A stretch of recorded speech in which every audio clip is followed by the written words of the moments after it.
Sue Ann actually grew up in rural Victoria, Cobram area, and she was around VFL as it was in those days, and AFL, and has always had a passion for it. She cut her teeth on footy, went up to the age of 17, experienced family footy days, watching many of her dad's 29 seasons of senior footy with Tocumwal and Catamaran. Just trying to search for those towns on the internet yesterday and I struggled. And just a side note, Sue Ann's dad actually had 1 year at Queanbeyan Tigers back in 1961 and actually played with Alan Muir, Ian's dad, and even Tomo's, Andrew and Matt's grandfather. So there you go, 5 degrees of separation. So I suppose my first question, Sue Ann, is what brought you to Canberra? I just finished year 12 and it wasn't really a thing like a gap year, but I decided I wasn't going to go to uni and deferred. Mum and Dad's best friends lived up here and decided that just come and live with them for a while just to do something different because everyone was going to Melbourne. Was there pressure on you to go to the Queanbeyan Tigers, given your dad's association? I will admit I was living in Queanbeyan for the first 18 months that I was in Canberra, and I did go to many Queanbeyan Tigers games. Thankfully you made the right decision. Sue Ann always harboured apparently a desire to play at that time, but at that time girls weren't allowed to play AFL football. But she had a pretty good sporting background, I believe, represented in Netball Victorian Country and represented the state in athletics. Is that a true statement? That is a true statement. What was your expertise? So in athletics it was 100, 200 and 400, a little bit of triple jump, and netball, various positions, usually centre. Jack of all trades? Must be. It's about right. There's no McKeough catcher.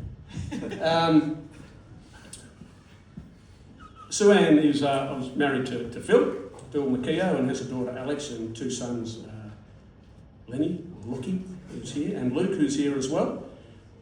All of them have played for Ainslie. Of course, Lenny is currently out injured at the moment, which is a shame. And Alex played with the men's program, but she went back to the dark side because when you're married to the McKeough family, they're Darramarlin people and they're rugby union people. So how hard was the decision for your children to go to AFL instead of rugby union? I'll be fair to my husband here. When we had children, they said they could pick their own sport. So we can thank Lachlan that we're actually over here because he wanted to come and play with his school friends.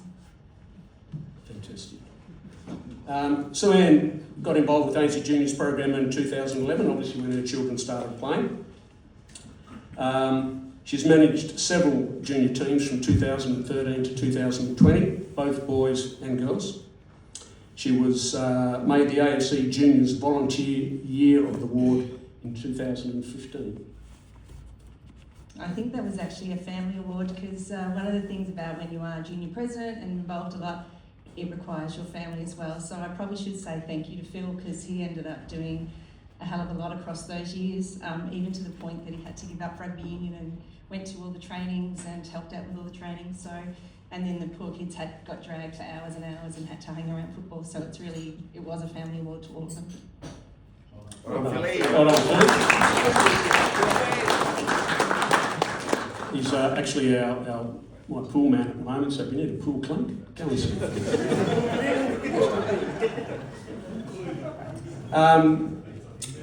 She became an AFC board member from 2015, was also the Ainslie Junior Football Club president in 2017.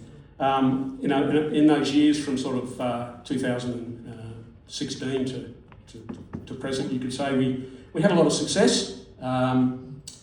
And we were, in the papers a lot. 99.9% of the time we were in the papers for the right reasons. Our commitment to equality with the women's program, our success with premierships.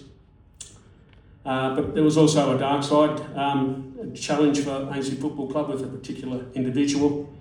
That was a tough time, Sue-Ann, wasn't it? It was very tough. I think it took a lot of us by surprise and we just weren't sure to handle it. And I think also being president at the time, it was quite difficult trying to get support out there for families without Pointing Family's person who'd been at the club for a long time, had coached in the age group of both my sons. So yeah, it was quite a difficult time. And being president herself, I think it was a time for reflection. Was there something that didn't recognise? Was there something we should have done? So yeah, it was a tough time. I think it really tested the resilience of the club, and I think it showed everybody was out there to support each other and move forward.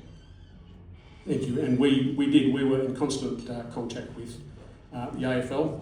They were, close partners in dealing with this, and they were very supportive and very complimentary on the way we handled that situation.